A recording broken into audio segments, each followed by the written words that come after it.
Hello, everybody. I'm Danielle Moon, founder of Women in Power. And this week I come to you with Allison Boswell, who I'm going to now ask to introduce herself because I think within the community, this is the one thing we want to do is get more members out there. So Allison, can you take a few minutes and tell us more about you? Absolutely. Thanks, Danielle. I'm Allison Boswell, as you said. I'm a technical manager at Power Apps 911. I'm also a mom, and we live on a farm and have lots of fun hobbies. I like to walk that line between tech and like outdoorsy leisure. So Oh my gosh, I that's who love I that. I'm already seeing a theme with you also having plants behind you. Yeah. We had the conversation with Kendra yesterday or last week, and we were both like having such a ham up of like we're entering this plant era of having so many of those. So now I'm seeing a common theme. I'm like, oh, we all got the memo about plants. We did. And actually, it was another like professional woman who inspired me to do the whole plant thing. And now it's gotten a little out of control. I like started with one baby plant, and now I'm pretty sure I have over 70 in my house. I'm a little crazy with Oh my God, you're it. just like Kendra. I think she's I think she had like 72. I said my threshold is what I can fit into my bathtub because I can water them all at the same time. So that's what I'm like trying to keep myself be like, okay, if it fits in the bathtub, it gets to come into the house. If it doesn't, I have to I rethink it. I think when you get so many plants, you embrace the survival of the fittest mentality a little bit more. That's Like, true. all right, you gotta be tough to survive here, all right? You gotta go 2 weeks without watering, it's gonna have to be fine. You're not the favorite this week. We may have forgotten you. So, what is it, Kevin from Home Alone? So you're the Kevin of the week. Sorry about that. My bad. We'll pick it I've up actually next told week. my kids that's, and they're like, Mom. And I was like, listen, if they can forget Kevin, anybody can be forgotten, okay? Like, it just happens. Well, I love the fact that you have a nice blend of the tech and the home life being in the farm. What's your favorite animal on the farm? Ooh, that's a great question. So I have, and it's not just, this is so silly. It's not just a type of animal. I have a very specific animal who's my favorite, and her name is Regina because she's a mean girl. Okay. I didn't name her, but like she was named Regina after Mean Girls because she was so mean. She's a chicken. And Of course. but also I will say she has survived because she's mean. Like there's the whole pecking order thing, and she very much kind of states where she's supposed to be. But I've had her since she was like a baby. So she would Yeah. hop in my lap and like eat little treats for my hands and everything, and all the chickens will kind of run up to you, but Regina will just like squat and let me pick her up and everything. So I feel like she is very close to my heart. We have a lot of different animals here, and I think like in terms of watching them, I really like to see the ducks because Okay. they're so funny, like them waddling around all the time, and they're just such funny creatures, which the chickens are hilarious too. But yeah, I love all of our animals. We're in talks about potentially getting alpacas, Please and do. Oh my gosh, please do. those will definitely surpass everything else as the favorite when that happens. Okay. We could totally be neighbors. So we used to have property when we lived outside of the Houston area, and we had chickens and goats. And I loved the chickens, although I am definitely afraid of birds, but somehow my chickens surpassed the bird fear. I can't explain it. But one thing I Okay. learned was the pecking order is a real thing. Like they Mhm. literally will take the Mhm. feathers out of each other. So They that was an will. interesting thing. And they're this whole little ecosystem of whose personality and everything. But I also will say we had goats, not just regular goats, we had fainting goats. Oh, That's yeah. so funny. Okay, so they have a sad backstory because they're actually bred to be sacrificial pieces of your of like people who have like prize sheep and everything. They would put them with the Oh, herd, so if like a coyote or a predator came, they would freeze, faint, and then be sacrificed. So I have been, of course, was like I will buy every single one to save them from such a life. Downside is that's so sad. they're not cuddly because they just get so scared so easily that they just fall over. Um, And I so know that.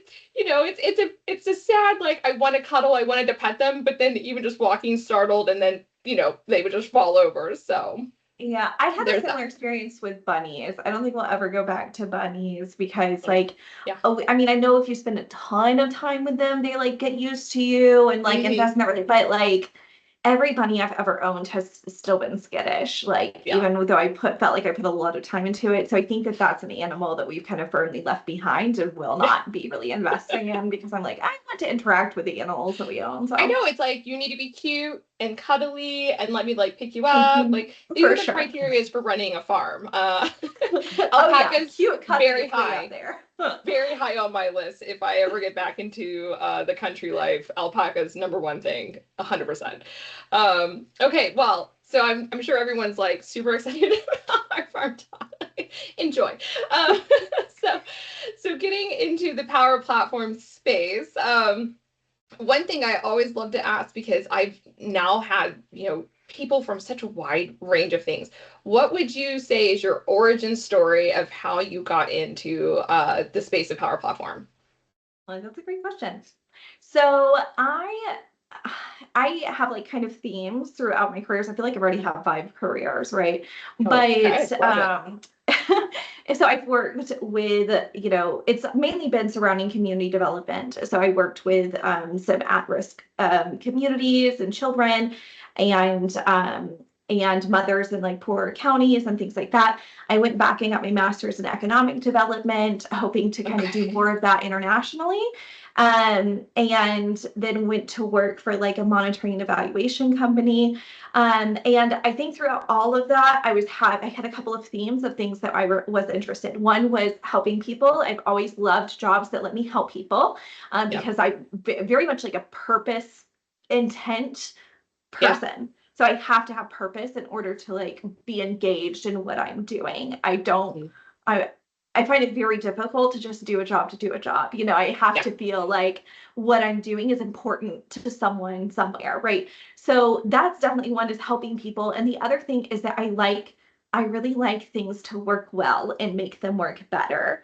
Yeah. And I just want, I see a process and I'm like, oh, this can be better. Can we do this and this and this to like make these things better? And I think the Power Platform really lends itself to both of those Yeah. because it so enables businesses to like help themselves and help others to be more efficient, to like spend the time that they need actually doing the things that they're setting out to do and Yeah. not, I don't want to say waste time because I don't feel like it's time wasted, but not spend all of this time on administrative process and like all of these other things. I really love that technology enables you to focus on the things that you want to focus on. I love Yeah. that I have a job in tech and also get to focus on things that are on the farm and like my family, and that it's brought that balance to my life and enabled me to do that. And I think the same thing when talking about building on the platform of like, I am enabling in my work to help other people gain back their time. And time is so precious so Yeah. that they can be truly empowered to do what they're going to do best and to fulfill that mission. So essentially, when I was at the monitoring and evaluation firm, I basically did that. We had some operational things that I saw and I was like, hey, this could be better. I went to the head of operations and I'm like, hey, can we do something about this? Because I have a lot of ideas that I'd like to implement. And they kind of just said, hey, I run with it. And I started to build on the platform. And very shortly after that, I started to work at Power Apps 911 because I just loved it so much and could see that it made such a big impact to people. And that's where I've been ever since. Oh my God, I love that. And I think what you're touching on is absolutely crucial. I mean, when it comes to the power platform space, I look at it as like, yeah, everyone has a baseline of things they have to do, administrative, like all that kind of stuff. Mhm. I look at power platform as a way for us to all elevate our impact level, right? So Agreed. don't do Mhm. this base level. Everyone can do it. It's so trainable. Let's give you the opportunity to be able to elevate that impact. And through the lens of Power Platform, you're able to like unlock so many more of those pieces. So awesome. I love the backstory. And like I said, everyone's origin story is so fun because it's not like, oh, I went to computer science and I want to do, and like they just follow this track. It's so No, wide and varied. it really Um, is. Okay, so when we were at the Power Platform conference. That's actually where we got to meet each other. Yeah. And I think Shane was at the booth, and being a Hmm. celebrity and all the niche, celebrity moments and all Yep. that. And we started talking about the Women in Power community. What would you say maybe drew you into Women in Power and being able to join this community? Oh, I feel like very early on in the Power Platform, I immediately understood its implications for women Okay. and and that it could be such a powerful tool for women specifically. Looking at, I never even before I pursued my degree in economics, I always felt like, oh, like math really isn't my thing. Like statistics really isn't my thing. Like I'm, a literature person or like whatever else. But I rejected so long calling myself an IT person because I didn't feel like I had earned whatever merit. Same. Like you have to, whatever level you have to get to. I'm like, oh, I'm not there yet, wherever there Yep. is. And I think a lot of women fall out of these groups Hmm. because, when you get into the education sphere and it being so heavily male dominated and like there are just, it feels like there's some in crowds and you're just not a part of it. And Yeah. what I love about the Power Platform is how anybody can start using it. It because it builds off of concepts that are very widely known, concepts of like being in Excel, and because there's so much free education out there, I learned off of YouTube and just started experimenting and Yep. found out like, hey, I'm actually pretty good at this. I think that having it to where all of the tools to learn these systems are just out there for anybody means that it's such a perfect combination of accessibility and technology that allows women access into this space. So I'm hugely a huge proponent of women coming into this space. And even once we're here, like once we get here and we are like trying to work on the training and everything, of course it makes sense for like women to get together and build each other up in those spaces Yeah. because I've had experiences, working in IT for what, like 6 years now, where men have like implied directly that like I don't know what I'm doing because I'm a woman, or like that, female end users can't figure things out. So we have to build things more simple for them and like all of these other things. And I'm like, part of what drew me to Power Ups 911 was that we have a female CEO and there was a lot of female Yeah. leadership.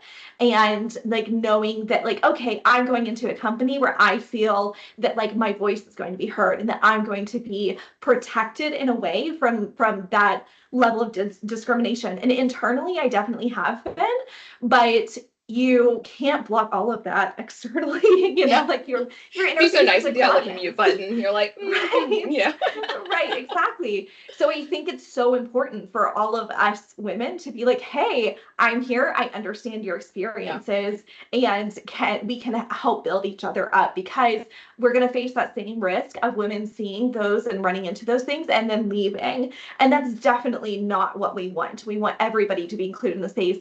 And when before it was the Power Platform Community Conference, back when there was a Microsoft Business Application Summit, is the first time that I went to one of these conferences. And I I went to lunch. I was just an attendee. I went to lunch and all of the tables were just men. Yep. And I saw one little table that had like three women at it. And I just went and sat with them because I'm like, hey. And there was just such an immediate kinship between us of like, oh, thank God there are other women here. Like I haven't Yeah. been able to find you this whole time. And I think that kinship is special and important. I'm really, really glad to see more and more women coming into the space and all of that growth. Yeah. No, what resonates with me on that, and I don't know if I've actually shared more of that, like so the story that I have is why Power Platform is such a huge deal in my space, but like I was in the IT space, so I was a CRM admin. That was like my first big girl job, right? Going in and being a CRM admin, and I did a little bit of SharePoint admin stuff, and then I grew because I was able to understand how applications at least came together. I'm like, I don't have the technical background, but I understand in some regards, right? And Mm-hmm. I totally burned out because I was trying so hard and I worked in an oil and gas company. My mom was actually a VP of IT. So I had like this amazing legacy of this, but I was traveling. I think I was pregnant with my third. traveling worldwide, long hours on the, going to Abu Dhabi and Singapore, and I was like, I'm done. I want to be at home, live on a farm, and raise some kids. And Mhm. so I quit that really nice trajectory because I just fully burned myself out, stayed home, had chickens and goats, had a fourth kid. And then it turns out I was a horrible stay-at-home Pinterest mom. I, I I, am not really convinced that like I the was white so, glove stay-at-home Pinterest mom yes, is like a real thing. I have not met one yet. I saw so many women on videos and they're doing all this stuff with their children. And I'm like, mine are feral. And like, like one way that I made them spend time was like, go catch chickens, right? Like, go, you can't come back in the house till you catch 10 Oh, chickens. that's Like, character building right right. there. Like, go do that. But my brain was just like seizing up where I was just like, I don't feel challenged like I should. And if I'm not thriving, they're not going to thrive. Right. So, I came back into the consulting world because it was kind of like, hey, how do you get back engaged? And everyone's like, go be a consultant, right? Like go on your stripes that way. And so my first job within that company, they sent me out to the customer and they're like, okay. And I'm like, well, CRM 2011 is the last thing I've seen. Again, 4 years out of the space. Technology moves Mhm. kind of fast.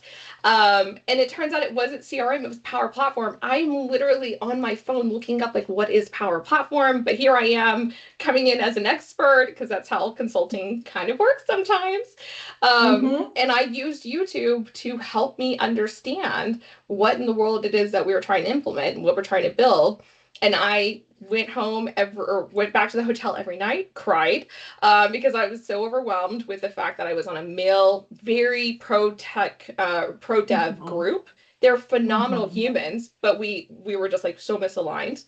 And I Mhm. had the leader of that group tell me like, hey, consulting is shark eat shark world. You're going to have to step it up. You can't be timid. And you're going to have to just like grow very fast. And so the Power Platform was what helped me get in there and learn. And this was 2018. So, I mean, there wasn't even a ton out in that space. Mhm. And so, yeah, I mean, that to me is Power Platform helped me get my career back on track after being out for 4 years. And I think speed it up in a lot of ways too. So that's, part of all that resonates with me is like, yeah, this is an open mindful. You can go in YouTube and become an expert because there are so many Mhm. content makers out there that Mhm. you can get it done. So, For sure. um, all right. So, um, when it comes to the Power Platform or just in general, who would you say has inspired you the most? Oh, I mean, Shane, obviously. I think that, like, I guess I'm supposed to choose a woman, but I don't feel that way No, really. I I would mean, say okay, she's I will say this. I will say there is a partnership in me of like who has inspired me the most, and it's Shane and Nicola. And like Nicola isn't a very public facing figure because she's yeah, our CEO and just runs everything here. But Shane is like to me such a good example of like always keep learning, always keep yeah, pushing, like always on one side, and then on the other side of like bringing it down to earth, bringing it down to like what is real and like what is like you talking about your experience of like you have to get it together. Like I'm glad that we don't really run things like that here as a yeah, consulting company. It's much more like, hey, admit when you don't know something, we're all here to learn, yeah, and I think that like a lot of that is because of Shane and like how he runs all of that training and wants to relate to people and genuinely like yeah, wants them to get better. And then Nicola, the way that she runs the business side is just incredibly inspiring. I think that it's it's so people first. It's so like take care of the people who are around you, and the growth has just felt like a very natural, almost like a side effect of what our purpose and our intent is, which is to like help people on the Power Platform and really care for our people. So I think both of them as a partnership have been a huge inspiration for me. yeah, And I, like we have very frank conversations. And I remember like earlier on, we were talking about how how like they had, when they hired me, identified me as a potential flight risk because I never stayed anywhere beyond 2 years. I would like stay for 2 years and I'd be like, okay, I've kind of done what I wanted to do here, and then go find something else. Challenge And that accepted, was moved on. yeah, and that has not been the case at all here. Like I've been here 5 years, I don't plan on leaving, and like because the Power Platform skills are so in demand, I have people in my inbox all the time being like, "Hey, looking for a job?" And I'm like, "No." That's in large part because of like the absolute purpose that this company is run with, and how much I feel like I've been taken care of in this space. Yeah. No, that's awesome. And you think like when you have that right partnership, you just things are right, you're not going to mess with it, right? It's just For it's sure. natural to want to stay. It's when you feel like, oh, I'm not being seen, I'm not being heard, you start getting those doubts creep in. The grass on the other side looks a lot fresher then. So how would you describe your role in your current state? Is it more on the functional side? Is it technical, or is it a little something special? I think it's a little something special now. I mean, I started so heavily technical. I still do some solution architecting. So I don't do a lot of building anymore. When I'm talking about solutions, I'm typically talking about all the different pieces that we can come in that come together. My job more now is to know about all of the things and how they fit together and the possibilities between them rather than actually building. Although I feel like I can just get in there and build it again too. I have to like Yeah. step back from doing that because I'm like, okay, that's not your role anymore. We have other people who Yeah. do that so well and they're great at it. Right now, my big role is people leadership. I have 9 consultants that are on my team. It's weird to say to me that I'm like over because I don't like think of our relationship that way. But Yeah. I have 9 consultants on my team, and my primary job is to make sure that they have everything they need to do their jobs and do it well, and to like look out for them in terms of growth and where they need to go and how that relates to the Power Platform and what we're doing as a business. So that's one of my primary functions right now, is just leading and growing people, and I absolutely love it. Oh, it's amazing. And so I'm going to wrap this up with one last question. And that is my favorite. If you have a superpower, what do you think your superpower is? I saw this question and I absolutely love it. And I thought, like, oh, I guess I could think of something quirky that's my superpower. But really, at the end of the day, to me, my superpower is empathy. Like, I think that approaching things, being able to approach things, understanding, or even being open to understanding how everybody else in the situation is like feeling and what they're going through, it really, being an empathetic person helps you in so many areas. I feel like it helps me as a mom and in my family, and it helps me on our farm, and like kind of being empathetic to sometimes the situation that the animals in, that they're very scared, and like how to like make that better for them. And in terms of work and the technical capacity, I think it absolutely helps you to be empathetic to how end users are going to feel, like that Yeah. sometimes they're very overwhelmed, and like when you have this process that you're trying to convert, sometimes it feels like everything is going wrong, and like being Oh, in yeah. that situation, like being able to step into someone else's shoes and feel where they're coming from has helped me so drastically in every area of my life. All right. I wish that is one area I wish I had more of. I will say that I am more grounded in logic when it comes to that. Even with my kids, I'm like, I don't have the emotional level that you need for this crying fit that you're having. Like, come back to me when you want to talk through it. So no, I think that's fantastic, and a great viewpoint from that too. So. Well, Allison, thank you so much for joining me this week with our lovely episode of Women in Power, introducing our community members. Please keep on having, if you're interested in doing one of these interviews, please submit in so that we can get you broadcasted out there. And yeah, again, Allison, thank you so much for joining me and sharing all your insight. It was absolute joy. Absolutely. Thank you so much for having me, Danielle. All right, we'll see you guys next time. Bye. See ya.